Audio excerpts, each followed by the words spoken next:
জয় মসি প্ৰভু যীশুৰ নামত সকলোকে জয় মসি। আজি আমি কথা পাতিম ব্যভিচাৰৰ বিষয়ে।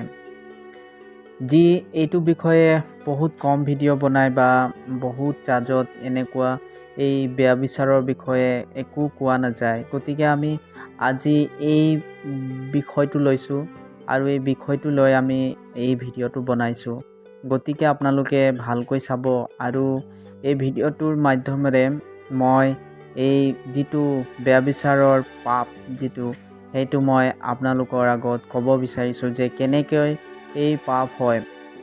বাইবেলত লিখা আছে মতীৰ শুভবাৰ্তা অধ্যয়ন 5 বাক্য 27 লিখা আছে যে ব্যভিচাৰ নকৰিবা। কিন্তু মই তোমালোকক কৈছোঁ, যদি কোনো এজনী স্ত্ৰীৰ যদি বেয়া চকুৰে চাই তেনেহ'লে তুমি তাইৰ লগত মনত ব্যভিচাৰ কৰিলা।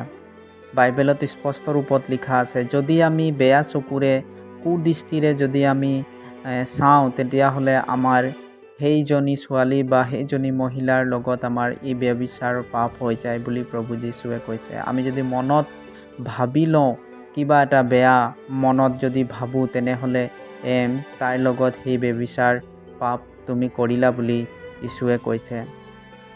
কাৰণ যিমানখিনি পাপ আছে সেই সকলোখিনি আমাৰ শৰীৰ বাহিৰত হয়, কিন্তু এইটোৱেই বহুত ডাঙৰ পাপ যিটো আমাৰ শৰীৰ দ্বাৰা হয় আৰু আমি ইজনে আনজনক এই ব্যভিচাৰ পাপ কৰোঁ আৰু পাপী হওঁ।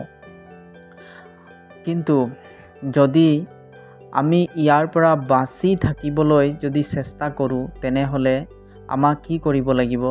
আমাক কৰিব লাগিব যে এই বেয়া কৰ্মটোৰ পৰা আমাক আঁতৰিব লাগিব। কোনোবাই যদি কোনো পুৰুষে যদি কোনো মহিলাৰ লগত এনেকৈ ব্যভিচাৰ কৰিব বিচাৰে বা মহিলাই যদি পুৰুষৰ লগত তেনে ব্যভিচাৰ কৰিব বিচাৰে বা ফোনৰ দ্বাৰা নতুবা বেলেগ এনেকৈ কিবা উপায় দ্বাৰা যদি হয় তেনেহ'লে সেই তাৰ পৰা আমাক পলাব লাগে, সেই তাৰ পৰা আমাক আঁতৰিব লাগে। কাৰণ যেতিয়া আমি এই বস্তুটোক আমি যদি বুজাবলৈ যাওঁ তেনেহ'লে আমি পাপত পৰি যাম। যেনেকৈ আমি আদি পুস্তকত পঢ়িছোঁ যে ইউচুফে যেতিয়া সেই ৰজাৰ ৰাণীজনীয়ে ক'লে যে আজি ঘৰত কোনো নাই, তুমি মোৰ লগত শুৱা, সেই সময়ত ইউচুফে ক'লে কোনো নাই কিন্তু ঈশ্বৰ আছে বুলি কৈ সেই ৰাণীজনীৰ হাতৰ পৰা এৰা খাই পলাই দিলে। তো এই বাক্যটোৰ পৰা আমি এইটোৱেই বুজিব পাইছোঁ যে ব্যভিচাৰৰ পৰা যদি আমি বাচিবলৈ হয় তেনেহ'লে আমি সেই কৰ্মটোৰ পৰা, সেই বেয়া কৰ্মটোৰ পৰা আমাক পলাব লাগিব। আমি যদি তাত গৈ মীমাংসা কৰিব বিচাৰোঁ, বুজাব বিচাৰোঁ, তেতিয়াহ'লে আমি এই পাপত পৰি যাম আৰু শয়তানে আমাক ভাবিয়েই থাকে যে ক'ত কেনেকুৱা পাম যে আমাক পেলাবলৈ বিচাৰে, যে চান্স পালেই শয়তানে আমাক সেই পাপত পেলাব বিচাৰে। গতিকে আমি যিমান পাৰোঁ সেই ব্যভিচাৰ কৰ্মটোৰ পৰা আমি আঁতৰি থাকিব লাগে। আৰু এই পাপটো এনেকুৱাটো হয় য'ত মানে টেলিভিশ্যনতো হয়। চিনেমা চাওঁতে চিনেমাত বহুত ধৰণৰ বেয়া দৃশ্য দেখায়, সেইটোৰ পৰাও আমি এই ব্যভিচাৰ পাপটো আমি কৰোঁ। ব্যভিচাৰ এটা বৰ ডাঙৰ পাপ হয়, যাৰ দ্বাৰা ঈশ্বৰে আমাক কেতিয়াও একচেপ্ট কৰিব নোৱাৰে। কাৰণ আমি নিজৰ শৰীৰটোকেই এই পাপী বনাওঁ। গতিকে আমি ইয়াৰ পৰা বাচিবৰ কাৰণে আমাক এই পাপৰ পৰা আমাক আঁতৰি থাকিব লাগিব আৰু পলাব লাগিব, তেতিয়াহে আমি বাচিব পাৰিম। আৰু ইয়াৰ লগত যদি আমি বুজাবুজি কৰোঁ, মীমাংসা কৰোঁ, তেনেহ'লে আমি পাপত পৰি যাম।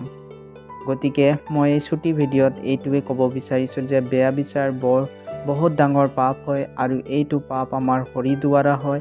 আৰু ইয়াৰ পৰা আমাক যদি বাচিবলৈ হ'লে আমাক পলাব লাগিব, আঁতৰিব লাগিব। তাৰ বাহিৰে আৰু কোনো উপায় নাই, নহ'লে এইটো পাপত আমি পৰি যাম। আৰু আজিৰ যুগত বহুত যুৱক যুৱতী এইটো পাপত পৰি পাপ কৰি আছে, বেয়া কৰ্ম কৰি আছে, কিন্তু কিছুমানে ওলাবও বিচাৰে কিন্তু ওলাব পৰা নাই।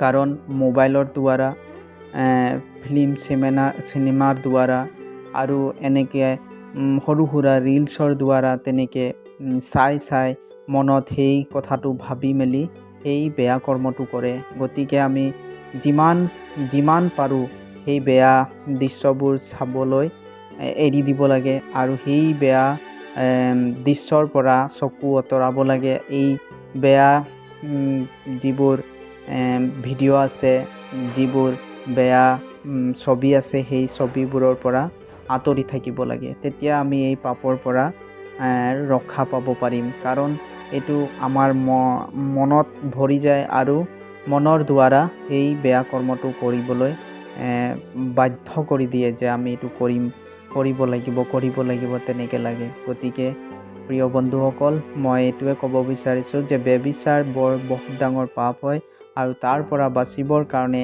একমাত্ৰ এইটোৱে উপায় হয় যে আমি সেই বেয়া কৰ্মটোৰ পৰা আঁতৰিব লাগিব আৰু পলাব লাগিব। তেতিয়াহে আমি এই ব্যভিচাৰৰ পাপৰ পৰা আমি বাচি থাকিব পাৰিম। আৰু যিমান পাৰে ঈশ্বৰৰ আগত প্ৰাৰ্থনা কৰিব লাগে যে ঈশ্বৰে যাতে আমাক সেই ৰাস্তাত যোৱাৰ আগেই আমাক তাৰ পৰা ঈশ্বৰে ওলাই লৈ আহে।